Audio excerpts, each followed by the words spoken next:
উদয়পুর মহকুমার তুলামুড়া থেকে বরপাথরি পর্যন্ত দীর্ঘদিনের বেহাল সড়ক দ্রুত সংস্কারের দাবিতে বৃহস্পতিবার থেকে ধূপতলি বাজার এলাকায় পথ অবরোধে শামিল হন স্থানীয় বাসিন্দারা। সড়কের বেহাল অবস্থার কারণে নিত্যদিনের দুর্ভোগের প্রতিবাদে এই আন্দোলন শুরু হয়।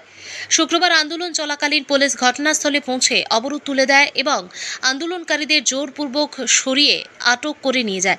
আটক হওয়া ব্যক্তিদের মধ্যে এমন এক যুবকও রয়েছেন যার স্ত্রী গর্ভবতী অবস্থায় এই বেহাল রাস্তায় দুর্ঘটনার শিকার হন।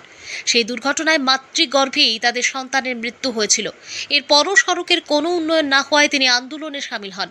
স্থানীয়দের অভিযোগ, দীর্ঘদিন ধরে বারংবার প্রশাসনের দৃষ্টি আকর্ষণ করলেও সড়ক সংস্কারের কোনো কার্যকর উদ্যোগ নেওয়া হয়নি। ফলে বাধ্য হয়ে তারা আন্দোলনের পথ বেছে নিয়েছেন।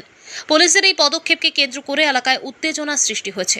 আন্দোলনকারীদের অবিলম্বে সড়ক সংস্কারের কাজ শুরু এবং আটক ব্যক্তিদের নিঃশর্ত মুক্তির দাবি তোলেন। যদিও পুলিশ পরবর্তীতে আটককৃতদের মুক্তি দেয়। উদয়পুর প্রতিনিধির রিপোর্ট, প্রতিদিন ত্রিপুরা। এখানে কাকরাবন কুকিবাড়ি রাস্তা, এটা অ্যাকচুয়ালি ঠিক অনেকদিন ধরে খারাপ চলছে, যেটা নিয়ে পাবলিকের ডিমান্ড ছিল।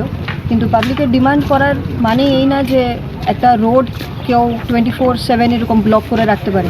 তাদের সঙ্গে কথাবার্তার মাধ্যমে অনেকভাবেই তাদেরকে বোঝানোর চেষ্টা করা হয়েছে, তাদেরকে সব রকমের প্রতিশ্রুতি দেওয়া হয়েছে। এমনকি যে টেন্ডার মূলে রাস্তার কাজ শুরু হওয়ার কথা, এটাও তাদেরকে প্রতিশ্রুতি দেওয়া হয়েছে। কিন্তু শেষ পর্যন্ত যেহেতু তারা মানেনি, তো আমাদের মাইল ফোর্স অ্যাপ্লাই করতে হয়েছে।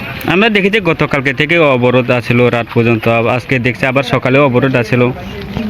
যতটুকু ম্যাক্সিমাম তাদেরকে বোঝানো যায়, আমরা প্রথম ম্যাক্সিমাম ট্রাই করা হয়েছে ওদেরকে নিয়ন্ত্রণে আনার বা রাস্তা অবরোধটাকে উঠানোর। কিন্তু যেহেতু তারা রাজি হয়নি, প্লাস তারা বুঝতে পারছিল না যে যেটা তারা করছে ইট ইজ ইলিগাল, তো সুতরাং আমাদের মাইল ফোর্স অ্যাপ্লাই করে রাস্তা অবরোধটাকে বাই ফোর্স তুলতে হয়েছে।